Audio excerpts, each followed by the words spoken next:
క్రీస్తునందు ప్రియమైన సోదరి సోదరులారా, మన ప్రభువును రక్షకుడునైన యేసు క్రీస్తు యొక్క పరిశుద్ధమైన నామమున నేను మీకు శుభములు తెలియజేయచ్చు ఉన్నాను. దేవుని వాక్యములో నుండి మనము బాప్తిస్మిచ్ యోహాన్ యొక్క జీవితాన్ని గురించి ధ్యానం చేస్తూ ఉన్నాం. అందులో భాగంగా గత కార్యక్రమంలో ఆయన భోజనమును గూర్చి, అలాగే ఆయన వస్త్రధారణను గూర్చిన సంగతులను విన్నాం. అడవి తేనెను తినువాడు అని, అలాగే మిడతలను తినువాడు అని, ఒంటె రోమముల వస్త్రమును ధరించినవాడు అని అతని వస్త్రధారణను గూర్చి, ఆహారమును గూర్చి విన్నాం. అవి మన జీవితమునకు ఎలాగో అన్వయించుకునవలనో ఆ సంగతిని గూర్చి కూడా మనము విన్నాం. తేనె దేవుని వాక్యంతో సమానమైనది అని, అలాగే తేనె దేవుని వాక్యంతో మాత్రమే కాదు గాని జార స్త్రీ పలుకులతో కూడా సమానమైనది అనే సంగతిని గూర్చి విన్నాం. అలాగే మన వస్త్రధారణ ఎలా ఉండవలనో ఆ సంగతిని గూర్చి కూడా దేవుని వాక్యం నుంచి మనము విన్నాం. ప్రియులారా, ఈ సమయమునందు మరి యోహాను యొక్క వ్యక్తిగత జీవితమును గూర్చి, అతని వ్యక్తిత్వమును గూర్చి, అతని నైతికతను గూర్చి ఈ సమయమందు మనము ధ్యానం చేసుకుందాం. లూకా సువార్త 1వ అధ్యాయము 80వ వచనములో, శిశువు ఎదిగి ఆత్మయందు బలము పొంది ఇశ్రాయేలునకు ప్రత్యక్షముకు దినము వరకు అరణ్యములో ఉండెను అని వ్రాయబడి ఉంది. యోహాను తనను తాను దేవుని పని కొరకు సిద్ధపడుతూ ఉన్నాడు. ఎక్కడ ఉన్నాడు అని అనగా అరణ్యములో ఉన్నాడు అని వ్రాయబడి ఉంది. అరణ్యమును గురించి కొన్ని సంగతులను విన్న యెహెజ్కేలు గ్రంథం 2వ అధ్యాయం 5వ వచనం, బ్రహ్మదండి చెట్లలోను తేళ్ల మధ్య నివసిస్తూ ఉన్నావు అంటే అరణ్యంలో మనకు కనిపించేదంతా కూడా అస్తవ్యస్తమైనటువంటి వ్యవస్థనే కదా. అటువంటి చోట ఉండి తనను తాను సిద్ధపడుచున్నాడు అనే విషయము మనకు అర్థమవుతుంది. ప్రియులారా, అస్తవ్యస్తమైనటువంటి చోట అది భౌతికంగా మాత్రమే, కానీ అస్తవ్యస్తమైనటువంటి ఆత్మ సంబంధమైనటువంటి జీవితాలను బాగు చేయడానికి అతడు సంసిద్ధపడుచున్నాడు అనే విషయము మనం గ్రహించబద్ధులమై ఉన్నాం. ఇది అత్యంత ప్రాముఖ్యమైనటువంటి విషయం.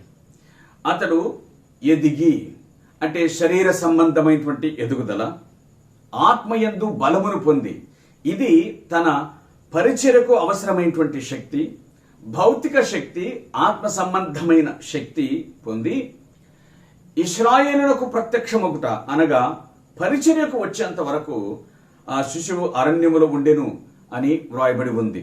ప్రియులారా, దేవుని పనికి వచ్చేవాని యొక్క జీవితము, దేవుని పనికి వచ్చేవాని యొక్క లక్షణములు ఎలా ఉంటాయో యోహాను నుండి మనం గ్రహించగలుగుతూ ఉన్నాం. అంచేత ఈ సమయమందు అతని జీవితమును గురించి మనం ఆలోచన చేద్దాం. ఏమిటి అతని జీవితం అని అనగా, అతడు తనను తాను సిద్ధపడుచున్నటువంటి వ్యక్తి. అతని జీవితాన్ని గురించి ఇతరులు ఇచ్చిన సాక్ష్యం ఎలాగుందో ఆ విషయాన్ని నేను మీకు గుర్తు చేస్తాను. మార్కు సువార్త 6వ అధ్యాయము 19, 20 వచనాలు కలిసి ఉన్నాయి, కానీ నేను ఆ మాటలను మీ కొరకు చదువుచూ ఉన్నాను. హేరోదియ అతని మీద పగబట్టి అతన్ని చంపింపగోరెను గాని ఆమె చేత కాకపోయాను.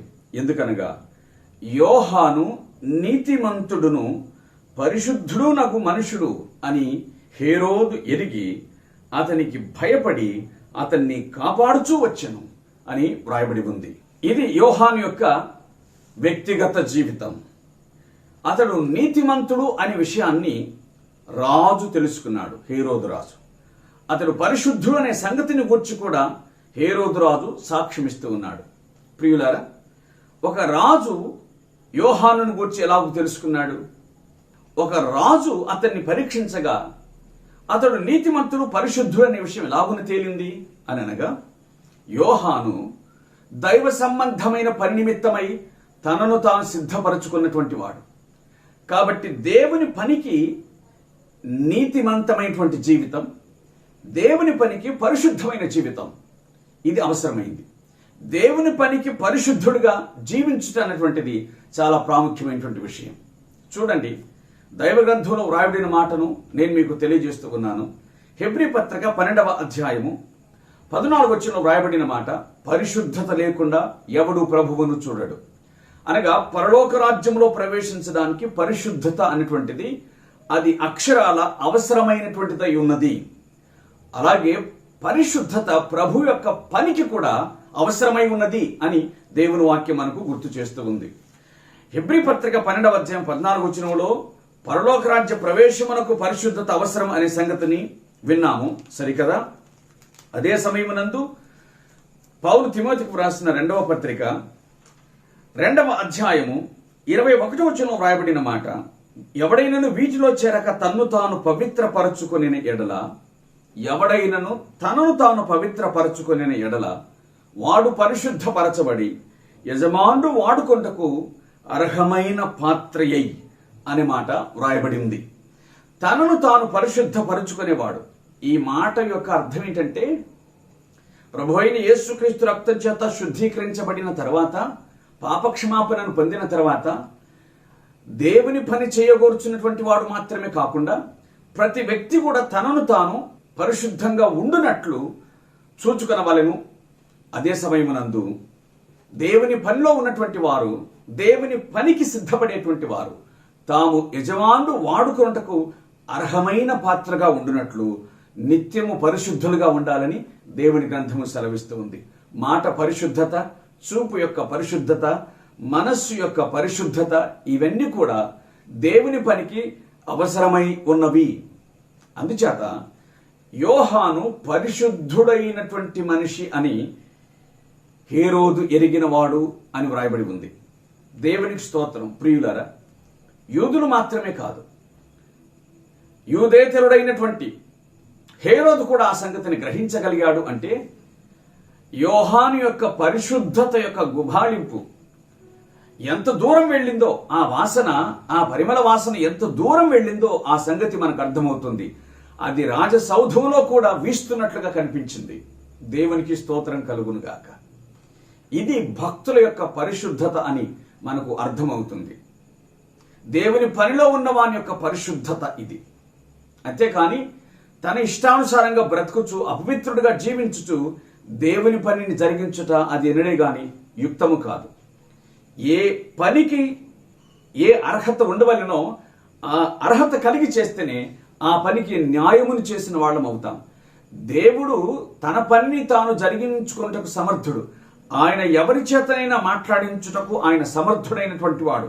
కానీ అదే సమయమునందు ఆయన వాడుకుంటకు వీలుగా మనము యోగ్యమైన పాత్రలుగా ఉండుట చాలా అవసరమై ఉన్నది.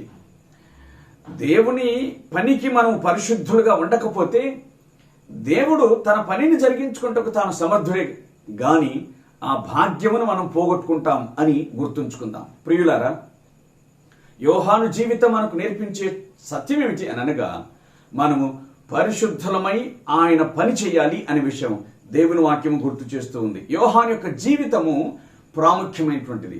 సేవకు మన యోగ్యతలు మన చదువు కాదు. సేవకు మన యోగ్యతలు మన యొక్క గొప్పతనము కానే కాదు. సేవకు మన యోగ్యతలు, మన అర్హతలు మన బీటీహెచ్లు, ఎంటీహెచ్లు కానే కాదు. దేవుని పనికి అర్హత ప్రాథమికమైనటువంటిది ఏమిటి అనగా పరిశుద్ధత అనే విషయం దేవుని వాక్యము గుర్తు చేస్తూ ఉంది. అతను ఏం చదివినాడో ఏమో ఆ సంగతి మనకు తెలియదు. కానీ అతని యొక్క వ్యక్తిగత జీవితమును చూడగా అతడు పరిశుద్ధుడు అనే విషయం దేవుని వాక్యం గుర్తు చేస్తూ ఉంది. ఇక్కడ నేను ఇంకొక మాటను మీకు జ్ఞాపకం చేయాలి అండి. మార్క్సు వార్త 6వ అధ్యాయం 19-20 వచనములో పరిశుద్ధుడైన మనుష్యుడు అని హేరోదు ఎరిగి అతనికి భయపడుచు కాపాడుచు వచ్చెను అని వ్రాయబడి ఉంది. అర్థమైంది ఈ మాట? తాను ఒక పాపాత్ముడనే సంగతి హేరోదుకు తెలుసు. కానీ అదే సమయమునందు యోహాను నీతిమంతుడు, పరిశుద్ధుడని ఎరిగి హేరోది అతన్ని చంపించడానికి ప్రయత్నం చేసినప్పటికీ కూడా తాను మాత్రం అతన్ని కాపాడుచూ వచ్చాడట. అతడు పరిశుద్ధుడు కాబట్టి తాను అతన్ని కాపాడుచూ వచ్చెను అనే మాట వ్రాయబడి ఉంది. కాబట్టి జ్ఞాపకం చేసుకుందాం, మన జీవిత విధానములో మనము ఉండవలసినటువంటి పద్ధతి ఏమిటనగా పరిశుద్ధత అని దేవుని గ్రంథం మనకు బహు స్పష్టంగా తెలియజేస్తూ ఉంది. యోహాను పరిశుద్ధుడు అని దేవుని వాక్యం చెబుతూ ఉంది. భక్తి జీవితానికి, సేవా జీవితానికి, ఈ రెండిటికి తప్పనిసరిగా పరిశుద్ధత అది అవసరమై ఉన్నది అని మనం గుర్తుంచుకోవాలి.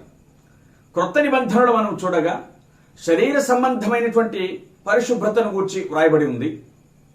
అదే సమయమునందు పాత నిబంధనలో ఉన్నటువంటి వాక్యాన్ని మనం చూడగా లేవ్యకాండం 11:44లో నేను పరిశుద్ధుడను గనుక మీరును పరిశుద్ధులై ఉండవలెను అని వ్రాయబడి ఉంది. యాజకత్వం జరిగించుచున్నటువంటి వారు సమస్త విషయాల్లో కూడా పరిశుద్ధులుగా ఉండి తీరాల్సిందే. వారి వస్తువులు కానీ వారు చేసే పని కానీ ఇదంతా కూడా దేవుని యొక్క పరిశుద్ధత మేరకు, కొలత మేరకు ఉండి తీరాల్సిందే. అట్లు తక్కువ పడితే వచ్చే నష్టమేమిటో అహరోను యొక్క 2 కుమారుల యొక్క మరణం ద్వారా మనకు అర్థమవుతుంది. కనుక పాత నిబంధన అయితేనేమి, క్రొత్త నిబంధన అయితేనేమి, పరిశుద్ధత అనేటువంటి విషయాన్ని గురించి దేవుని వాక్యం గుర్తు చేస్తూ ఉంది, నొక్కి వక్కానిస్తూ ఉంది. పేతురు 1 పత్రిక 1 అధ్యాయం 16 వచనంలో ఆయన పరిశుద్ధులై ఉన్న ప్రకారంగా మీరును సమస్త ప్రవర్తన యందు పరిశుద్ధులై ఉండండి అనే మాట మనకు తెలియజేస్తూ ఉంది. కాబట్టి విశ్వాసి తన జీవితంలో తప్పనిసరిగా దైవరాజ్య సంబంధమైనటువంటి పరిశుద్ధతను కలిగి ఉండాలి అని దేవుని వాక్యము గుర్తు చేస్తూ ఉంది. యోహాను యొక్క పరిశుద్ధమైన జీవితానికి కారణం ఏమై ఉంటుందా అని ఆలోచించగా అతని పరిశుద్ధమైనటువంటి జీవితానికి కారణము ఇదై ఉండవచ్చును అని కొంచెం ఆలోచించవచ్చు. అదేంటంటే అతడు అరణ్యములో పెరిగినటువంటి వాడు. అంటే తన పోషణ నిమిత్తమై యావత్తు దేవుని మీదనే ఆధారపడిన వాడుగా మనకు కనిపిస్తాడు. అతని వస్త్రాలంత ఖరీదైన వస్త్రాలేం కాదు, అతని భోజనము ఖరీదైన భోజనము కాదు. కాబట్టి ఈ మాట చెప్పాలి, బాప్తిస్మిచ్చు యోహాను ఆడంబరాలకు పోయినవాడు కాదు, బాప్తిస్మిచ్చు యోహాను జలసాలకు పోయినవాడు కానే కాదు. అంటే మంచి భోజనం, సుభోజనాన్ని కోరినవాడు కానే కాదు. అదే సమయమునందు దర్పాన్ని చూపించుకోవడానికి పోయినవాడు కూడా కానే కాదు.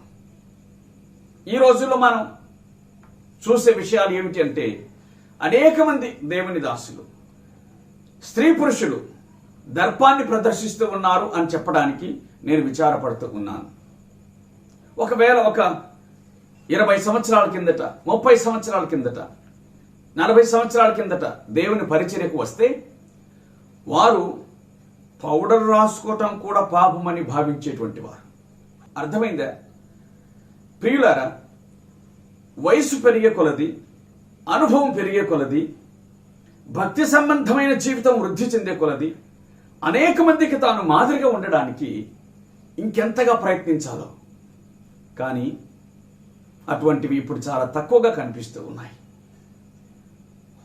లోగడ తాము వేటినైతే కాదనుకున్నారో ఇప్పుడు వాటిని కావాలని కోరుకుంటూ ఉన్నారు. శుభ్రంగా ఉండడం తప్పు కాదు, సహజమైన అందం తప్పు కాదు, కానీ కొనుక్కున్న అందమే, ఖర్చు పెట్టి సంపాదించుకునే అందమే తప్పు అని నేను మనవి చేస్తూ ఉన్నాను. ప్రియులారా, దేవుని వాక్యం మనకేమి సెలవిస్తుందో ఆ మాటలను, దేవుని వాక్య ప్రామాణికతను మనం అనుసరించకపోతే మిగతా వారు వాటిని ఎట్లా అనుసరిస్తారు? ఇది మనం ప్రశ్నించుకోవలసిన విషయమని మర్చిపోకూడదు. అందుకుగాను ఎవరి మీద ఆధారపడిన వాడు కాదు, అంటే తన భోజన పానాదుల నిమిత్తమై, ఆహారం నిమిత్తమై, అలాగే తన వస్త్రాల నిమిత్తమై ఎవరి మీద ఆధారపడిన వాడు కాదు.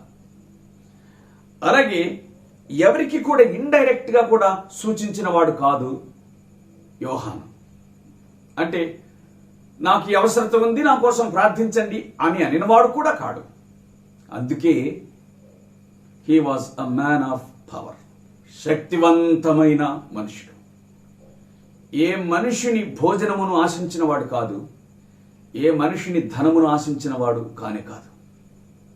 పరిచర్యకు ఇవి ఎంత మాత్రం కూడా ప్రాతిపదిక కాదు అని తన జీవితంలో గట్టిగా మనకు రుజువు చేసిన వాడు యోహాను. ఎస్, ఈనాడు మనలను దేవుని దాసులము అని ప్రేమించి అనేక మంది మనకు ఆతిథ్యం ఇచ్చి మన అవసరాలు తీరుస్తూ మనకు సహకరిస్తూ ఉన్నారు. అందును బట్టి దేవునికి నిండు స్తోత్రాలు చెల్లిస్తూ ఉన్నాం. కానీ ప్రియులారా, ఇది అడిగేది కాదు, డిమాండ్ చేసేది అంతకంటే కాదు.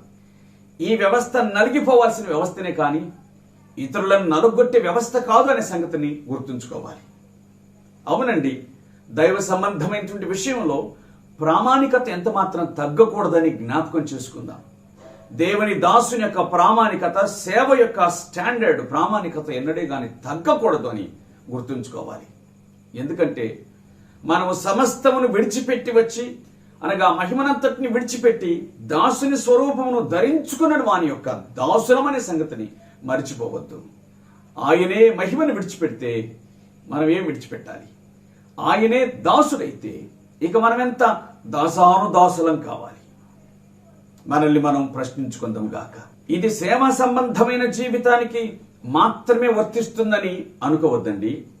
విశ్వాస జీవితమునకు ఇది తప్పనిసరిగా వర్తించేటువంటి విషయం. అనగా ప్రతి విశ్వాసి అనుసరించవలసినదే అనే సంగతిని జ్ఞాపకం చేసుకోవాలి. మంచిది. యోహాను నీతిమంతుడు, పరిశుద్ధుడు. ఆర్థిక సంబంధమైన విషయాలను ప్రస్తావించుకున్నప్పుడు నీతిమంతుడు అనే మాట మనకు అర్థమవుతుంది. యోహాను ఆర్థిక సంబంధమైన విషయాలు ఏది కూడా లేనటువంటి వాడు, ఎవరి పైసా ముట్టినటువంటి వాడు కాదు. అలాగే ఎవరిదో ఆశించిన వాడు కూడా అంతకంటే కానే కాదు. అతడు దేవుని చేత పెంచబడినటువంటి వాడు, దేవుని కొరకు, ఆయన పరిచర్య కొరకు ఎదురు చూసేటువంటి వాడిగా మనకు కనబడుతూ ఉన్నాడు.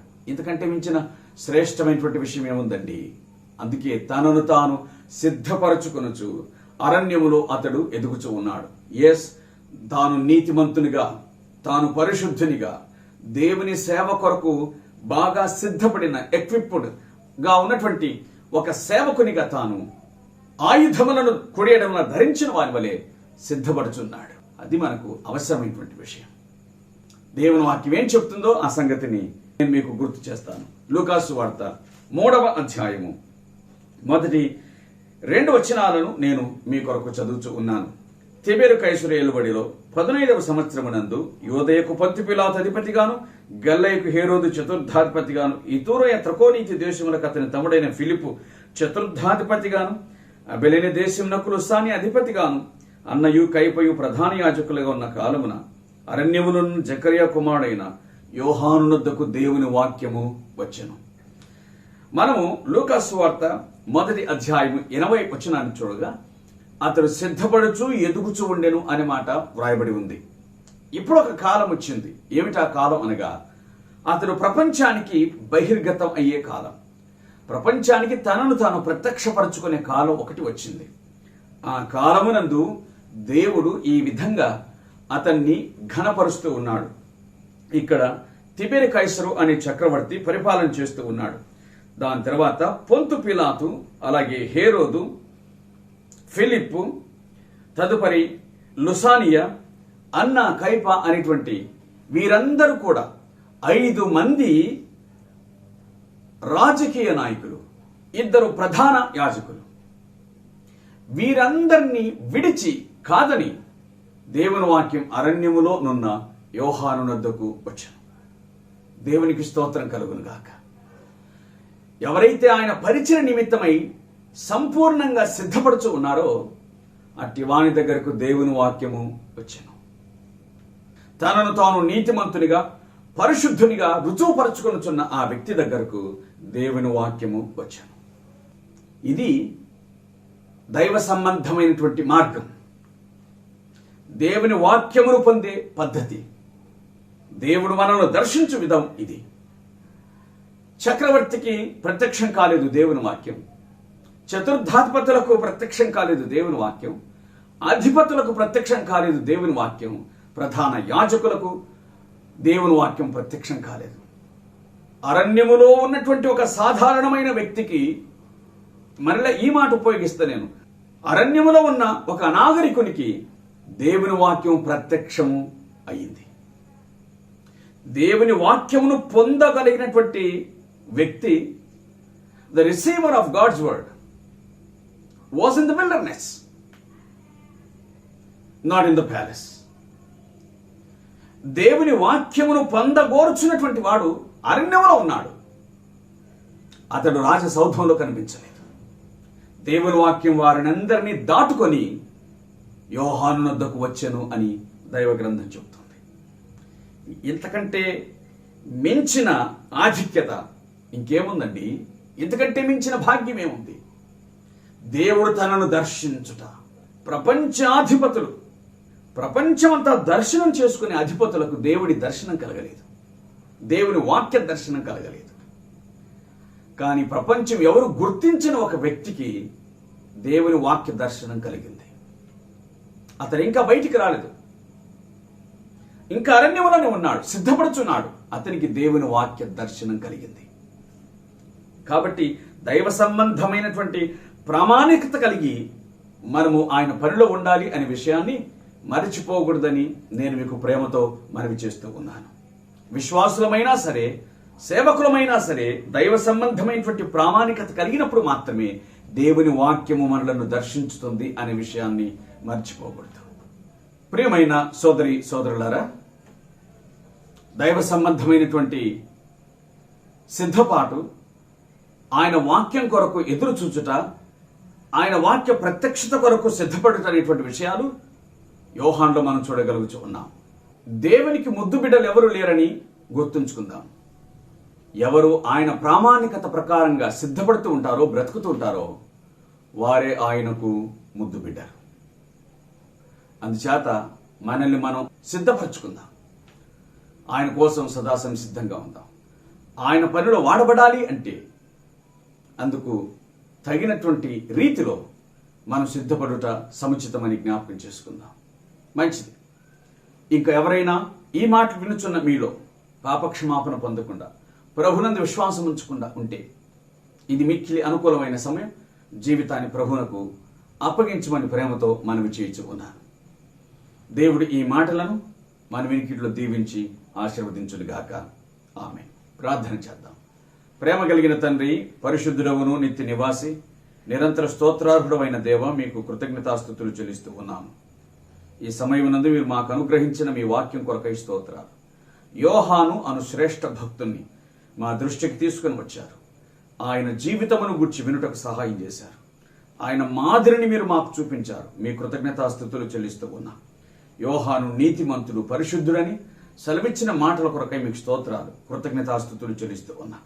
స్వనీతి కాదు గాని దైవ సంబంధమైన నీతిని కలిగిన వాడై, దైవ సంబంధమైన పరిశుద్ధతను కలిగిన వాడై జీవించాడని మీరు మాకు గుర్తు చేసిన విషయం కొరకు మీకు స్తోత్రాలు. మీ పనిలో ఉన్న మాకు, అలాగే విశ్వాసులకు కావలసిన ఈ నీతి పరిశుద్ధతలు మెండుగా అనుగ్రహించమని వేడుకొనుచు ఉన్నాం. వాటికి వేరుగా మేమేమి చేయలేము అనే సంగతిని మీరు జ్ఞాపకం చేశారు. అవి లేకుండా మేము శూన్యులం అనే సంగతిని మీరు మాకు గుర్తు చేశారు. తండ్రి, మీరు సహాయం చేయమని వేడుకొనుచుంటున్నాం. మీ కృపకు మమ్మల్ని పాత్రగా చేయండి. మహిమ ఘనత ప్రభావాలు మీరు పొందండి. మేము ఈ లోకంలో ఒక మాదిరిగా జీవించడం ఒక సహాయం చేయమని అడుగుచు నీ దయగల హస్తాలకు అప్పచెప్పుకొనొచ్చు. మీ మాటలు విని వారందరినీ దర్శించి మహిమను పొందమని మా రక్షకుడైన క్రీస్తు పేట ప్రార్థించి వేడుకొనుచున్నాము తండ్రి. ఆమేన్.